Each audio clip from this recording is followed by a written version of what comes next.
エモエモ。こんにちは、えもこです。フリップスタジオペイントの新バージョン 4.0 が出ました。フリップスタジオはお絵描き SNS のピクシブで人気ナンバーワンのお絵描きアプリで、お絵描きに役立つ便利な機能がたくさんありますが、今回は最近追加された新機能の中からおすすめの機能を実際に iPad 版のクリップスタジオを使って紹介します。新機能をうまく使えば作業スピードが上がってもっと快適にお絵描きできるようになると思うので、よかったら参考にしてみてください。それでは行ってみましょう。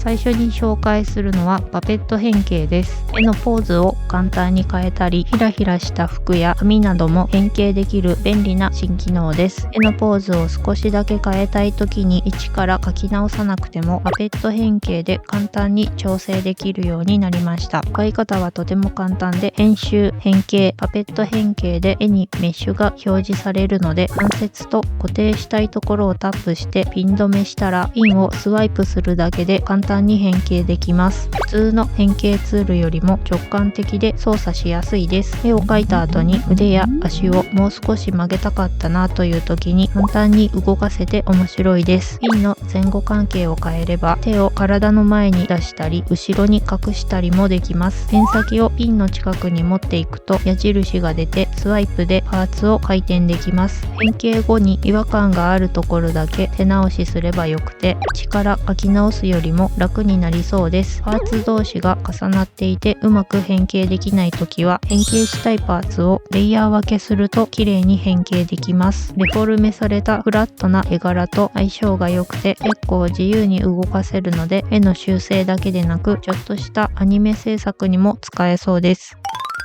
次に紹介するのは 3D デッサン人形への描画です。バージョン 4.0 から 3D デッサン人形に直接ペイントできるようになりました。顔や筋肉、服などを 3D モデルに書き込んで、いろんな角度から確認できるのがすごく便利です。目の位置や形の変化がわかりやすくなるので、難しい角度やポーズが描きやすくなりそうです。顔を描き込むときは対称定規を使うと簡単に描けます。スナップの設定をこのようにすると簡単に定規を中央に移動できます。ペイントした 3D デッサン人形は保存や読み込みもできます。複雑な服や髪型、表情をいろんな角度から確認したいときは、フリップスタジオアセッツから 3D キャラクターをダウンロードしたり、VRM 形式の 3D ファイルを読み込んで使うこともできます。Vroid スタジオというアプリでいろんな服や髪型の VRM モデルが作れるので、液体へのイメージに近いモデルを作ってフリップスタジオに読み込めばデッサン人形の代わりに使えます。表情も細かく変えられるので、難しい角度の顔を描く時の参考になると思います。3D 素材の落ち影も表示してくれるので、ソファーに落ちる人影などを綺麗に描きたい時に便利です。方言の設定に合わせて影の大きさや色を調整してくれるので、想像だけで描くのが難しい影が描きやすくなるのも嬉しいです。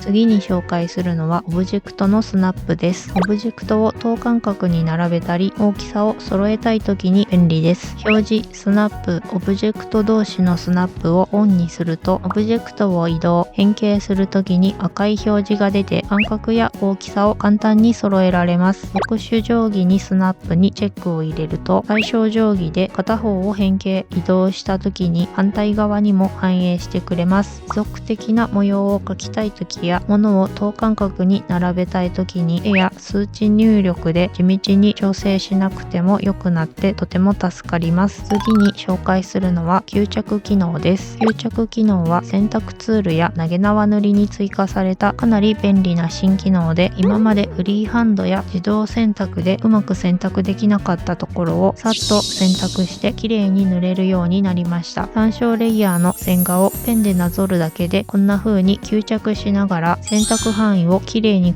ったり塗ったりできてすごく便利です。使い方は選択ツールや投げ縄塗りのツールプロパティにある参照レイヤーに吸着をチェックして線画を参照レイヤーにすると使えます。ツールプロパティに参照レイヤーに吸着がないときは右下のスパナーをタップしてサブツール詳細を開いてチェックします。ついでにここもチェックすればツールプロパティに表示できます。線画が複雑で塗りつぶしツールだとうまく塗れなかったり、選択するのが難しい場所が塗りやすくなるので、とても便利な機能だと思います。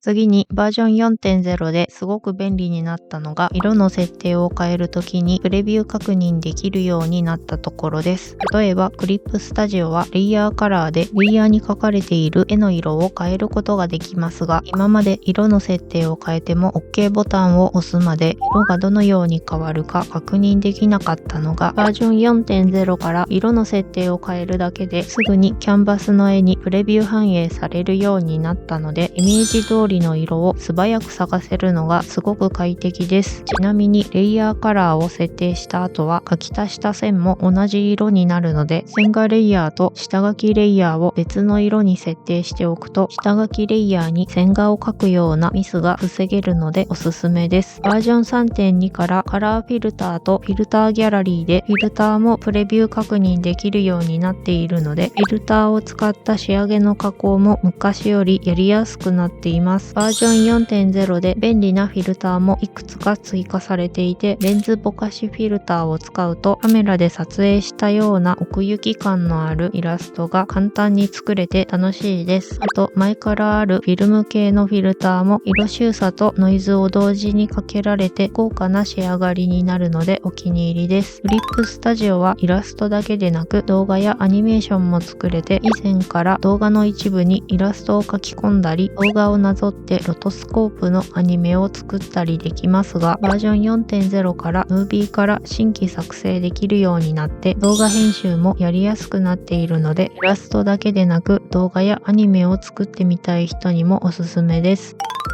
最後にバージョン 4.0 の新機能ではないけど iPad 版のクリップスタジオは Apple Pencil Pro のスクイーズにもちゃんと対応していて、ペンをギュッと握るだけでペンと消しゴムを切り替えたり、カラーパレットを出したり、クイックアクセスでよく使う機能を表示できるのがすごく便利です。スクイーズに割り当てる機能は iPad の設定アプリで変えられるので、お好みで設定してみてください。